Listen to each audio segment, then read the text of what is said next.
எந்த பேயை நீங்க பயன்படுத்துனீங்க சந்தியா? நான் பயமுறுத்தலக்கா, அதுதான் வந்து என்ன பயமுறுத்துச்சுக்கா. வாட் ஹேப்பன் பேபிமா? ஓகே, இது ஒரு 2019 சம்திங். ஃபர்ஸ்ட் வந்துட்டு லைக் தூங்க போற மண்ணுக்கு நான் ஒண்டியா தான் தூங்குவேன். தூங்க போற மண்ணுக்கு ஐ ட்ரீம் லைக் ஒரு சாரி ட்ரீம் இல்ல, ஒரு மெசேஜ் படிச்சேன், ஒரு ஸ்டேட்டஸ் என் ஃப்ரெண்ட் போட்டிருந்தாங்க சேயிங் தட் அது என்னமோ ஒரு லாங்குவேஜ், ஒரு சபா சரவா மாதிரி. ஸோ அது என்னமோ ஒன்று போட்டிருந்துச்சு, அதை நான் படிச்சா ஆனா எனக்கு ஒண்ணுமே புரியல. அப்புறம் கீழே சின்னதா போட்டிருந்தாங்க நோட் மாதிரி, இது நீங்க தூங்க போறதுக்கு முன்னுக்கு படிக்க கூடாது அப்படின்ட்டு.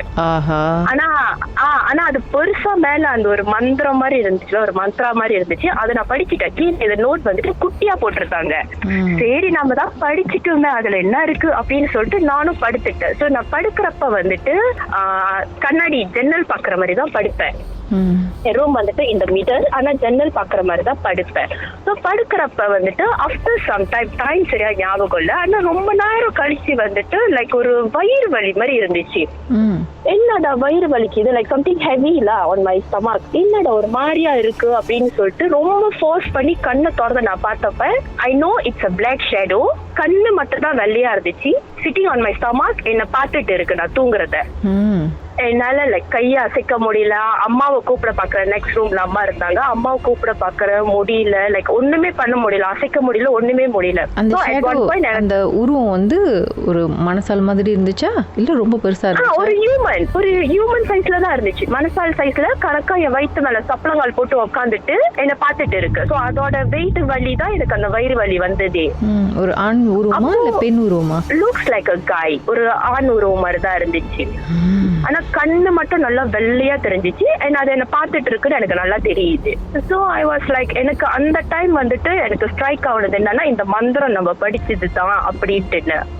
ஸோ டக்குன்னு நான் கண்ணை மூடிட்டு ஐ செட், நான் அந்த மந்திரம் படிச்சிருக்க கூடாதுதான், ஐ எம் சாரி அப்படின்னு சொல்லிட்டு மனசுல நினைச்சு ஃபோர்ஸ் பண்ணி நான் கையை அசைக்கவும் நான் லைக் டக்குன்னு எழுச்சிட்டு அப்புறம் அம்மா கிட்ட ஓடிட்டேன். அப்போ அந்த சம்மா பெயின், அது என் மைண்ட்ல உட்காந்துருந்தது. அந்த சம்மா பெயின் எனக்கு ஒரு 3-4 days இருந்துச்சு. அதுக்கப்புறம் அந்த சரியான வழியா இருந்துச்சு 3-4 daysக்கு. அதுக்கப்புறம் வந்துட்டு எந்த டிஸ்டர்பன்ஸும் இல்ல கொஞ்ச நேரத்துக்கு, ஐ மீன் கொஞ்ச நாளைக்கு, ஃபியூ மந்த்ஸ் சம்திங், எந்த டிஸ்டர்பன்ஸும் இல்ல. அகெயின் இன்னொரு நாள் வந்துட்டு அந்த மாதிரி எப்ப நான் கொஞ்சம் ரிகவர் ஆகி கொஞ்சம் ஓகே, எந்த டிஸ்டர்பன்ஸும் இல்ல, ரிலாக்ஸா இருக்கணும், அப்ப வந்துட்டு அவர் வந்துட்டு போவாரு. அந்த மாதிரி நடந்துட்டு இருந்துச்சு. I am around அப்படின்னு ஒரு ரிமைண்டர் பஞ்ச் கட் பண்ணிட்டு போறேன். ஆமா, எப்பெல்லாம் வந்துட்டு நான் கொஞ்சம் ரிலாக்ஸா இருக்கணும், ஓ நீ ரிலாக்ஸா இருக்கியா, இரு நான் வரேன் அப்படிங்கிற மாதிரி. சோ நான் வீட்டுல மத்தவங்க கிட்டயும் நான் கேட்டேன், அவங்களுக்கு அந்த மாதிரி ஏதாச்சும் இருக்கா அப்படின்னு. பட் அந்த அளவுக்கு யாருமே அந்த ஷேடோவை யாருமே பார்க்கல.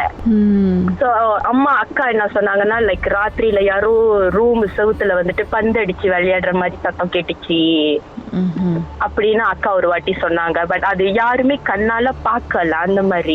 அப்போ அப்படியே போயிட்டு அதுக்கப்புறம் இன்னொரு நாள் என்ன ஆச்சுன்னா வந்துட்டு ஐ வாஸ் லைக் தூங்கிட்டு தான் இருந்தேன். கால் வந்து கிச்சு மூட்டிட்டு போனுச்சு.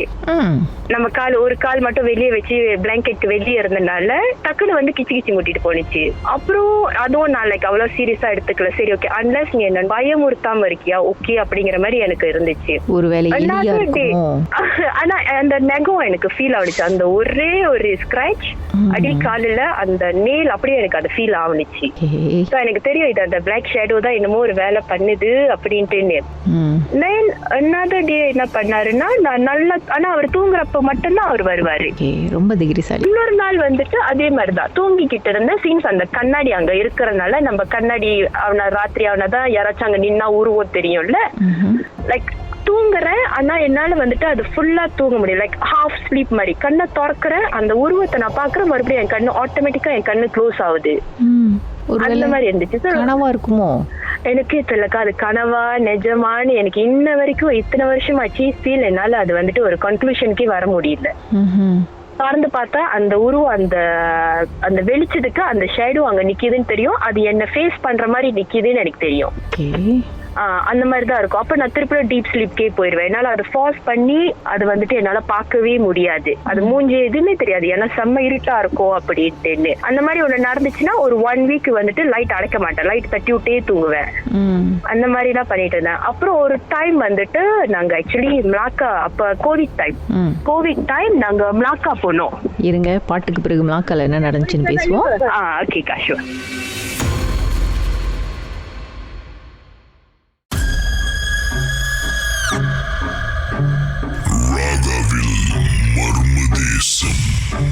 மிஸ் சந்தியா அவங்க வீட்டில் நடந்த சம்பவத்தை நம்மோடு பகிர்ந்துட்டு இருக்காங்க. ஒரு கருப்பு உருவம் அவங்களையே துரத்தி அப்பப்போ வந்து டிஸ்டர்ப் பண்ணியிருக்கு. மிளாக்குக்கு போயிருக்காங்க. அங்கே என்ன நடந்துச்சு? மிளாக்கா வந்துட்டு ஆக்சுவலி ஒரு ஃப்ரெண்ட், அம்மாவோட ஃப்ரெண்ட் தான் ரெக்கமெண்ட் பண்ணாங்க. சீன்ஸ் இந்த மாதிரி ஷெட்யூலாக நீங்க பாக்குறதுனால அது நல்லது இல்லை, நீங்க போய் அங்க கன்சல்ட் பண்ணுங்க அப்படின்ட்டு. ஸோ அது கோவிட் டைம் தான், இஃப் ஐம் நாட் மிஸ்டேக்கன். சரின்னு அங்க போனோம். அப்ப போனப்பதான் அவர் சொன்னாரு, ஆக்சுவலி அது ஒரு வந்துட்டு கால் கழுவாம வந்தனால வீட்டுல யாரோ கூடவே வந்திருக்கு, ஒரு ஆணோட உருவம் தான் அது. இப்ப வந்துட்டு உங்க வீட்டுல ஒரு ஆள் துணை தேடுது அப்படின்ட்டுன்னு.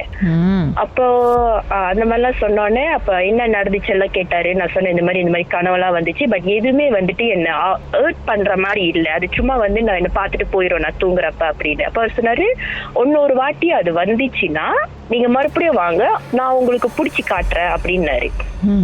அப்போ சரின்னு சொல்லிட்டு நாங்களும் வீட்டுக்கு வந்துட்டோம். அப்ப 2020 வந்துட்டு like around June or July something நான் படிச்சிட்டு இருந்தேன். ஸோ கோவிட் டைம்னால ஆன்லைன் கிளாஸ் தான். அப்ப இது வந்துட்டு நாங்க போனப்போ அரௌண்ட் மார்ச் சம்திங்னா. அப்ப ஜூன்ல வந்துட்டு மார்னிங் கிளாஸ் முடிச்சிட்டு அன்னைக்கு ஏன்னு தெரியல நான் நல்லா தான் தூங்கி எழுந்திருச்சு, ஆனா எனக்கு சரியான டயர்டா இருந்துச்சு. ஸோ மார்னிங் கிளாஸ் முடிச்சுட்டு டக்குன்னு படுத்து ஒரு 5-10 மினிட்லயே வந்துட்டு எனக்கு தெரியுது என் ரூம் கதவு யாரோ வந்து திறக்குறாங்க அப்படின்னு எனக்கு அந்த சவுண்ட் கேக்குது. ஆனா என்னால கண்ணை திறக்க முடியல. So I was thinking that கீழே பாட்டி தான் இருந்தாங்க, கண்டிப்பா பாட்டி தான் என்னை எழுப்ப வராங்க அப்படின்ட்டு. ஒரு few minutes ஆச்சு, 1 to 2 minutes ஆச்சு, பாட்டி எழுப்பவே இல்லை. So I was wondering ஏன் பாட்டி வந்து என்னை எழுப்பல, ரூம் கதவு திறந்தாங்களே அப்படின்ட்டு. அப்ப எனக்கு ஸ்ட்ரைக் ஆயிடுச்சு, ஓகே இது கண்டிப்பா பாட்டி இல்ல, இது வேற யாரோ தான் அப்படின்னு. அது எனக்கு அது ஃபீல் ஆகுன அந்த கரெக்டான டைம் ஐ கேன் ஃபீல் என் கால் வந்துட்டு போர்வை ஃபுல்லா நான் மூடி இருந்தேன். கால் என்னன்னு சொன்னா என் கால் கிட்ட அந்த போர்வை கரெக்டா தூக்கி ஒரு நீ லெவலுக்கு அந்த போர்வை தூக்கி வச்சிச்சு. அப்போ கன்ஃபார்ம் பண்ணிட்டேன், ஓகே இது கண்டிப்பா பாட்டி இல்லைன்னு. ஸோ என்னால அந்த டைம் மூவ் பண்ண முடியல, ஒண்ணுமே பண்ண முடியல. கண்ணை திறந்து அதே மாதிரி கண்ணை திறக்க முடியல. எனக்கு அவ்வளோ ஒரு டயர்ட்னஸா இருந்துச்சு, என்னால கண்ணை அறவே திறக்க முடியல. But I was like waiting, அடுத்து என்ன நடக்க போகுது அப்படிங்கிற மாதிரி இருந்துச்சு. அதே மாதிரி ஒரு 1 to 2 minutes எதுவுமே பின் ட்ராப் சைலண்ட்ல இருந்துட்டு டக்குன்னு காலை பிடிச்சிச்சு, 2 காலுமே பிடிச்சி அமுக்குனுச்சு. அது அமுக்குனது லைக் நம்மளுக்கு ஃபிக்ஸ் வந்தா எப்படி நம்ம துடிப்போம் அந்த மாதிரி அந்த கட்டில்ல நான் லைக் ரியாலிட்டிலயும் நான் துடிச்சிட்டு இருந்தேன். அந்த மாதிரி துடிச்சு டக்குன்னு அப்புறம் முழிச்சோடனே தான் நான் பார்த்தேன், மேமா என் போர்வை வந்துட்டு மேலதான் இருந்துச்சு, முட்டி வரைக்கும் இருந்துச்சு. ஏன்னா நான் அந்த மாதிரி தூங்குற ஒரு பர்சனே கிடையாது. ஸோ நான் எழுந்திரிச்சு பார்க்க முடியாது, மேமா அது முட்டி அளவுக்கு தான் இருந்துச்சு கரெக்டா. ஸோ அப்ப வந்துட்டு மறுபடியும் அங்க நாங்க போலாம் அப்படின்னு பார்த்தாலுமே கூட அப்ப கோவிட் ரொம்ப ஸ்ட்ரிக்டா இருந்தனால மறுபடியும் எங்களுக்கு மிளாக்காவுக்கு போறதுக்கு அந்த சான்ஸ் கிடைக்கவே இல்லை. அப்ப ஆனா உங்க கால் அது பிடிச்சிச்சுல, கை அச்சு ஏதாவது இருந்துச்சா இல்ல கால் கீரல் எதுவும் இல்ல? ஆனா அந்த வலி மட்டும் தான் இருந்துச்சு. ஓகே, அந்த பெயின் இருந்துச்சு. பட் கரெக்டா the next day அதே டைம் எனக்கு மறுபடியும் சரியான டயர்ட். நான் மறுபடியும் தூங்கினேன் அரௌண்ட் 11:30 மார்னிங்ல, 11:30-12 போல அந்த உச்சி நேரத்துல அப்படின்ட்டு. மறுபடியும் நான் தூங்கினேன். தட் இஸ் when கருப்பர் கனவு கண்டேன். கருப்பர் வந்துட்டு எங்க வீட்டு லைக் அந்த கார் வாட்ச் கிட்ட நின்னு சொல்றாரு, நேத்து வந்து அது வெளியே வந்து நின்னு அப்படி கத்தி சிரிக்குது, என்னால ஒண்ணுமே பண்ண முடியாதுன்னு நினைச்சுக்கிச்சு, அதை நான் அடக்கி காட்டுறேன் அப்படின்னு சவால் விட்டுட்டு போனாரு. பார்த்ததும் அதே சாமி தான் இல்ல, மிளாக்கால வந்துட்டு சிலப்னா ஒரு குரு மாதிரி. அப்ப அவரை போய் பார்த்தப்பதான் அவர் இந்த மாதிரி சொன்னாரு. அப்ப ஐ மீன் இந்த மாதிரி ஒரு ஆண் உருவம் தான் ஒண்ணு கச்சாவ் பண்ணுது, தொலை தேடுது அப்படின்ட்டுன்னு. சோ அதோடதான் மிளாக்க போல அப்படின்னோடனே இந்த கனவு காண்டி த நெக்ஸ்ட் டேவே கருப்பர் இப்படி வந்து சொல்லவும் அன்னையில இருந்து இன்னை வரைக்கும் தச்சு அந்த மாதிரி கனவு வரவே இல்லை. ஆனா 2022ல எல்லாத்துக்குமே வீட்டுல கோவிட் பாசிட்டிவ். சோ எனக்கு மட்டும் நெகட்டிவ், அம்மா அக்கா அண்ணா எல்லாத்துக்குமே பாசிட்டிவ். சோ என்ன குவாரண்டைன்ல மேல ரூம்ல வச்சுட்டு இவங்க எல்லாம் ஹால்ல இருந்தாங்க. ஏன்னா அக்காவுக்கு பாசிட்டிவ்ங்கிறதுனால அக்கா என் ரூம் பாய்ச்சாங்க. அப்புறம் அக்காவுக்கு எல்லாத்துக்குமே பாசிட்டிவ், எனக்கு மட்டும் நெகட்டிவ்னு சொல்லுவோம். என் ரூம் என்னால கிளீன் பண்ண முடியாம நான் அம்மா ரூம்ல ஸ்டே பண்ணேன். ஸோ அந்த டைம் வந்துட்டு சீன்ஸ் அந்த சம்பவம் நடந்ததுல இருந்து நான் என் வீட்டுல வேற ரூம்ல நான் போய் தூங்குனது இல்ல.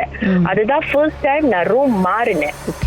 அதே மாதிரி ரூம் மாறி அந்த ஒரு first day second day was okay. அந்த 3வது நாள் மறுபடியும் நான் அந்த கருப்பு உருவத்தை பார்த்தேன் அம்மா ரூம்ல. நீங்க இருக்கும்போது அம்மா ரூம்ல. சாரிங்க, ஒரு நிமிஷம் அப்படியே லைன்ல இருங்க. பாட்டுக்கு பிறகு மேலும் பேசுமே என்னதான் நடந்துச்சுன்னு. ராகவ், இது மர்ம தேசம். சொல்லுங்க, அதுக்கப்புறம் என்ன நடந்துச்சு? நான் ஒண்டியா இருக்கும்போது இவங்க எல்லாம் கீழே இருந்தாங்க. அதே மாதிரி சரியான டயர்ட், கண்ணை திறக்கிற ஃபார்ஸ் பண்ணி கண்ணை திறக்கிறேன். ஆனா என்னையும் அறியாம என் கண்ணு மறுபடியும் க்ளோஸ் ஆகுது. அப்ப நான் அந்த அந்த 1 மினிட் அந்த ஒரு ஃபியூ செகண்ட்ஸ் நான் கண்ணை திறக்கிறப்ப நான் பார்த்தது என்னன்னா, ஒரு பெரிய துணி பை இருந்துச்சு, துணி மூட்டை ரூம்ல. அந்த மூட்டைக்கு பின்னாடி அந்த பிளாக் ஷேடோ உட்காந்து நவுந்து போகுது. அந்த மாதிரி பார்த்தேன். கோவிட் பாசிட்டிவோ நெகட்டிவோ அப்படின்னு சொல்லிட்டு திருச்செடுத்துட்டு கீழே ஓடி வந்துட்டேன். பரவாயில்லன்னு சொல்லிட்டு பரவாயில்ல அப்படின்னு சொல்லி. ஏன்னா எனக்கு அப்பதான் பருக்குன்னு ஃபியூ டேஸ் தான் ஆனிச்சு. ஸோ ஸ்டில் ஹை இதா இருந்துச்சு. அம்மா எல்லாம் அப்ப ரீகவர் செக்ஷன்ல இருந்தாங்க. இருந்தாலும் பரவாயில்ல அப்படின்னு சொல்லிட்டு தெரிச்சடிச்சுட்டு ஓடி வந்துட்டேன் கீழே. அப்புறம் அதுக்கப்புறம் அப்படியேதான் நார்மலா அப்புறம் ரீகவர் பண்ணோன்னா நார்மலா இருந்துச்சு. அதோட வேற ரூம்ல நான் போய் படுக்கவே மாட்டேன். ஆனாலும் சம்டைம்ஸ் பாட்டி ரூம்ல வந்துட்டு பாட்டி எங்கேயாச்சும் கசன் வீட்டுக்கு போயிட்டாங்கன்னா அங்க ஹேக்கான் இருக்குன்னு ஹேக்கானுக்கு ஆசைப்பட்டு ஒரு நாள் பாட்டி ரூம்ல போய் தங்கினேன். ஒரு நாள் 2 நாள் ஓகேவா இருந்துச்சு. 3வது நாள் அகெயின் அதே கருப்பு உருவம், கருப்பு கொடைய பிடிச்சுக்கிட்டு என் கை வந்துட்டு லைக் ஒரு பொசிஷன்ல நான் வச்சிருந்தேன்னா அது கரெக்டா அது விரல எடுத்துட்டு வந்து என் விரல்ல தொட்டுச்சு. தொட்டுட்டு நான் பாக்குறப்ப கருப்பு உருவம் கருப்பு கொடைய பிடிச்சுக்கிட்டு என்ன பாத்துட்டே இருந்துச்சு. பை த டைம் நான் முழிச்சு நான் பாக்குறப்ப என் கை எந்த பொசிஷன்ல கனவுல நான் இமேஜின் பண்ணணும் அதே பொசிஷன்ல தான் என் கை இருந்துச்சு. ஓகே, ஆனா இந்த வாட்டி வந்து கனவுல பாத்திருக்கீங்க. கனவுல பாத்தீங்க எனக்கு என்ன மாதிரி தெரியலக்கா. இன்ன வரைக்கும் நான் காண்டது எல்லாமே அது கனவா நிஜமானு இன்ன வரைக்கும் எனக்கு ஒரு தெரியல. அதுதான் கடைசி. அதுக்கப்புறம் வந்துட்டு வேற ரூமுக்கு நான் போவே மாட்டேன். என்ன மாதிரி ஹாட் சீசனா இருந்தாலும் சரி நான் என் ரூம்லயே தூங்குறேன் அப்படின்ட்டு அளவுக்கு இருக்கு. ஓகே, ரூம் மாறி போனாலும் அந்த கருப்பு உருவம் உங்களை தொடர்ந்து வந்துச்சு. வீடு மாறி பாட்டி வீட்டுக்கு போனாலும் அங்கேயும் அதே பிரச்சனை. வீடு மாறல, பாட்டி ரூம் அதே வீட்டுலதான். ஆனா நான் வேற வீட்டுக்கு நான் போனேன் கசன் வீட்டுலன்னா அங்கன்னா அந்த டிஸ்டர்பன்ஸ் நான் இன்ன வரைக்கும் பார்த்தது இல்ல. ஓகே, சோ இன்னும் இந்த பிரச்சனைக்கு ஒரு முடிவு வந்துருச்சா இல்லையா? இன்னும் ஒரே முடிவுதான், என் ரூம் மட்டும் நான் வெளியே கூடாது வேற எந்த ரூமுக்கும்.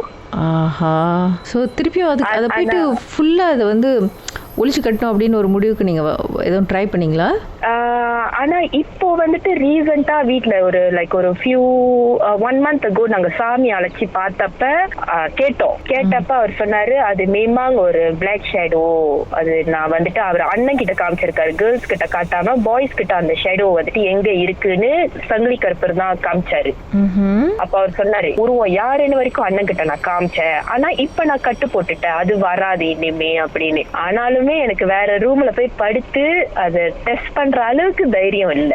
ஓகே, சரி, இந்த உருவம் யாரு? ஆத்மாவா இல்ல பேயா? என்னது அது தெரியலக்கா.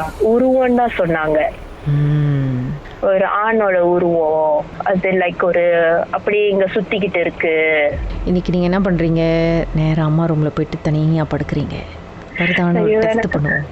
ஐயோ அவ்வளவுதான். ஆனா ஒருவேளை அந்த உருவத்தை பாக்கலனா கூட ரொம்ப கெட்ட கனவு காண்டுவேன். ரொம்ப கெட்ட கனவு, லைக் ஆக்சிடென்ட் ஆகுற மாதிரி கனவுல அழுந்து நெஜத்திலயும் அழுவேன். யாராச்சும் வந்து என்ன எழுப்புற அளவுக்கு. இப்ப வரைக்குமா? இப்ப இல்ல, இப்ப கொஞ்ச நாளா இல்ல. எப்ப நான் வந்துட்டு அந்த கருப்பர் கனவு கண்டதுல இருந்து அந்த பிரச்சனை இல்ல. ஆனா அந்த ரூம் மாதிரி போனா ஓகே, அப்ப இந்த மாதிரி நடக்கும். ஒண்ணு அந்த ஷேடோவை பார்ப்பேன், இல்லாட்டி இந்த மாதிரி கெட்ட கனவுலாம் அழுவேன். ஒரே நாள்ல 2 மாதிரி கனவுலாம் வந்து கூட அழுந்து எழுஞ்சிருக்கேன். ஏன் நீங்க தான் அதோட டார்கெட்? அதான் கிடைக்கல. ஆனா அவர் நாட்கள் அவர் சொன்னாரு அது தொணை தேடுது அப்படின்னு. You are appointed. அந்த மாதிரிதான் இருக்கு எனக்கு. அடுத்த வாட்டி மறுபடியும் அந்த கருப்பு உருவத்தை பார்த்தீங்கன்னா போட்டோ பிடிச்சி சோஷியல் மீடியால ஏத்துங்க. லைக்ஸ் ஆச்சும் கூட வரும். உங்களையே பயன்படுத்திடுச்சுன்னா அது என்ன மாதிரியான ஒரு சம்பவமா இருக்கும் திரு ராஜ்? வணக்கம் மிஸ் சீதா. வணக்கம். என்ன நடந்துச்சு சார்? நாங்க வந்துட்டு last time working sir field supervisor. அப்ப மில்க் குவார்ட்டர்ஸ்ல இருந்தோம், மில்க் ஸ்டாஃப் குவார்ட்டர்ஸ்ல. ஓகே, அந்த ஸ்டாஃப் குவார்ட்டர்ஸ்ல வந்து அந்த ஹிஸ்டரி எங்களுக்கு தெரியாது. அப்பதான் ஜஸ்ட் என்டர் பண்றோம் ஸ்டாஃப் குவார்ட்டர்ஸ்க்கு, நாங்க எங்க அம்மா. ஸோ அப்ப அந்த வீட்டுல வந்து ஏற்கனவே ப்ராப்ளம் இருக்குன்னு தெரியாது. அந்த வீட்டு முன்னுக்கு இரட்டை மாங்காய் மரம் வீட்டு முன்னுக்கு. ஸோ அப்போ நாங்கள் போகும்போது வீட்டெல்லாம் கிளீன் பண்ணி வச்சிருந்தாங்க. ஓகே, ஸோ நாங்கள் போயிட்டு அங்கே ஃபர்ஸ்ட் டே ஸ்மால் ப்ரே செஞ்சுட்டு ஸ்டே பண்ணிட்டோம்.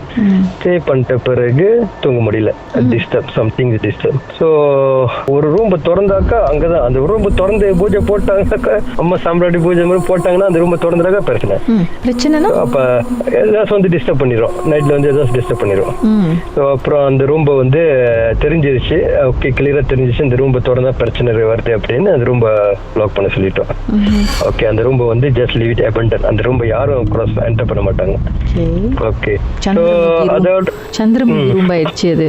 ஒரு வீட்டுக்குள்ளே ஒரு ரூம், அது மாஸ்டர் ரூம் ஆக்சுவலி. அதை வந்து லாக் பண்ணிட்டோம். எல்லாம் மாஸ்டர் ரூம்பா தான் இருக்கும், ஸ்டாஃப் குவார்ட்டர்ஸ்.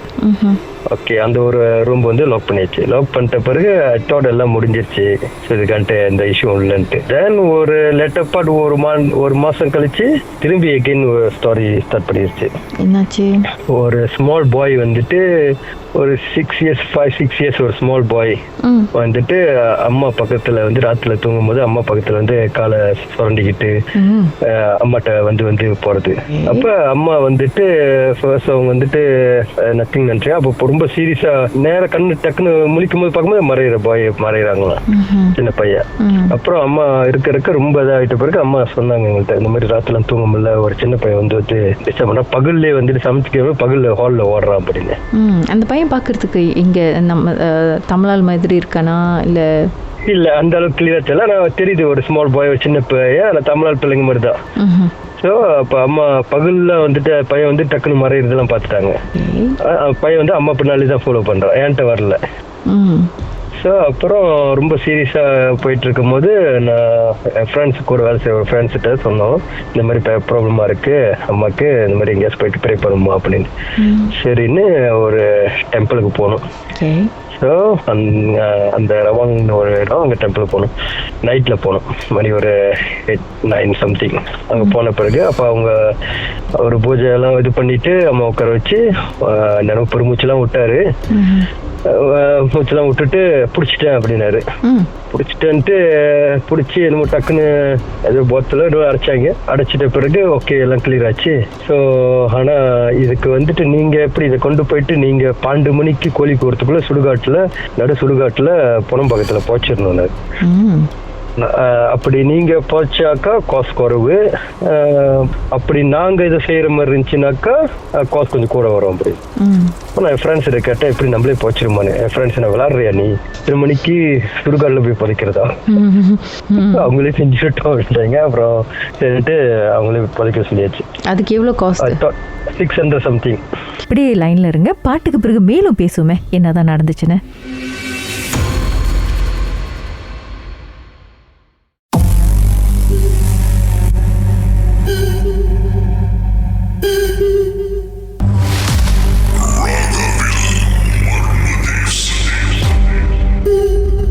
சொல்லுங்க சார், அதுக்கப்புறம் என்ன நடந்துச்சு? ஸோ அப்புறம் ஓகே, ஹோப்லி எல்லாம் கிளியர் ஆயிரும் அப்படின்னு நினைச்சிட்டு வந்துட்டோம்.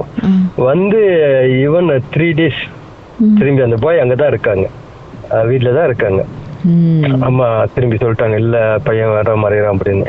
அப்புறம் then only I come to know last time before myself அந்த வீட்டுக்கு போறதுக்கு முன்னுக்கு அந்த வீட்டுல வந்து ஒரு சிசி அவங்க ஒரு சன் வந்து சம்திங் சீக் இறந்துட்ட பிறகு அந்த சிசியும் அவங்க ஹஸ்பண்டும் வந்து ஷிஃப்ட் பண்ணிட்டாங்க அந்த வீட்டுல இருந்து. ஸோ ஆனா அந்த பாய் வந்து ஸ்டில் அந்த வீட்லயே தான் இறந்தது, அந்த வீட்ல தான் இறந்துருக்காரு, அந்த வீட்டுல தான் இருக்காரு. ஸோ இன்ன வரைக்கும் நாங்க தான் அந்த வீட்டுல தங்கினவங்க. அதுக்கு பிறகு நான் அங்கேருந்து டிரான்ஸ்ஃபர் வெளியாயிட்ட பிறகு வித்தின் நாங்களும் வெளியாயிட்டோம். Suddenly I going to transfer other place. அப்புறம் அதுக்கு பிறகு இப்ப கூட ஆஃப்டர் ஒரு 25 years I come back, I going just visit that estate. யாரா அந்த So bye just a memory. பாய் மெமரிக்காக போய் பார்க்க போனீங்களா? அந்த நான் தங்கின எஸ்டேட் அந்த வீட்டை ஒரு மெமரிக்காக ஜஸ்ட் ஒரு I bring my son my kids I just go around. பார்த்தோம் அந்த வீடு அப்படி டோட்டல் அபண்டன்ட். அப்ப நாங்க கேட்டதுல நாங்க ஷிப் பண்ண பிறகு அந்த வீட்டுல வேற யாரும் தங்க முடியல. So company also decided leave it at house, leave it abandoned. So until now the house still abandoned. போயிட்டு வந்திருக்கலாம்ல சரி, அவ்வளவு தூரம் போனீங்களே, வீடு வரைக்கும் போய் பார்த்துட்டு வந்திருக்கலாம். பையன் வளர்ந்து இறங்கவே இல்லை, காடி விட்டு இறங்கவே இல்லை. காடியில அப்படியே ஸ்லோவா டிரைவ் பண்ணிட்டு பிள்ளைங்கள்ட்ட காட்டிட்டு இதா பாரு இந்த வீடு. நீங்க போய் பார்த்துட்டீங்கன்னா அந்த பையனும் வளர்ந்து ஒரு 30 வயசு ஆயிருக்கும் அவருக்கு. இல்ல அப்ப ஒரு சிசி அங்க ஒரு ஸ்டாஃப் வந்துட்டு beside that house, that same compound, அவங்க வந்து recently shared to my wife. So நாங்க இருக்கிற இடத்துல ஒரு வீடு இருக்கு, அப்போ நடுவுல 15 வீடு. எங்க ஹஸ்பண்ட் வந்துட்டு working the mill supervisor, ஒரு 24 hours job. Sometime night shift, they staying alone. அந்த வீட்டுல ஏதாவது சவுண்ட் சத்தம் எதுவும் கேட்கும், பயமா இருக்கும், எல்லாம் சொல்லுவாங்க அந்த வீட்டு சைடு யாரும் போக கூடாதுன்னு. They share it to my wife. Then only my wife also சொல்லியிருக்காங்க அந்த வீட்டுல தான் எங்க ஹஸ்பண்ட் இருந்தாரு அப்படி. ஆனா அவங்க யாரும் பார்த்தது இல்லை, இது ஒரு விதம் பார்க்கல. இல்ல தெரியல, நான் சொல்லியிருக்காங்க அந்த வீட்டு சைடு யாரும் போக கூடாது, அந்த வீட்டை பத்தி இதை பேசக்கூடாது, அந்த சைட்ல மூவ் பண்ணக்கூடாதுன்னு. யார் போனாலும் அந்த வீட்டு சைடு போக மாட்டாங்க. ஸ்டாஃப் குவார்ட்டர்ஸ் இருக்கு, ஆனா சென்டர்ல அந்த வீடு வந்து just leave it empty abundant house. அடுத்த வாட்டி போ. அந்த மாங்காய் மரமும் ஸ்டீல் அங்கதான் இருக்கு. அந்த இரட்டை மாங்காய் மரம் அங்கதான் இருக்கு. அடுத்த வாட்டி மறக்காம வந்து வீட்டுக்கு பக்கம் வெட்டி பார்த்துட்டு வந்துருங்க சார். அந்த பாய் நிச்சயமா மிஸ் பண்ணுவாரு உங்களை. கண்டிப்பா போகட்டும்.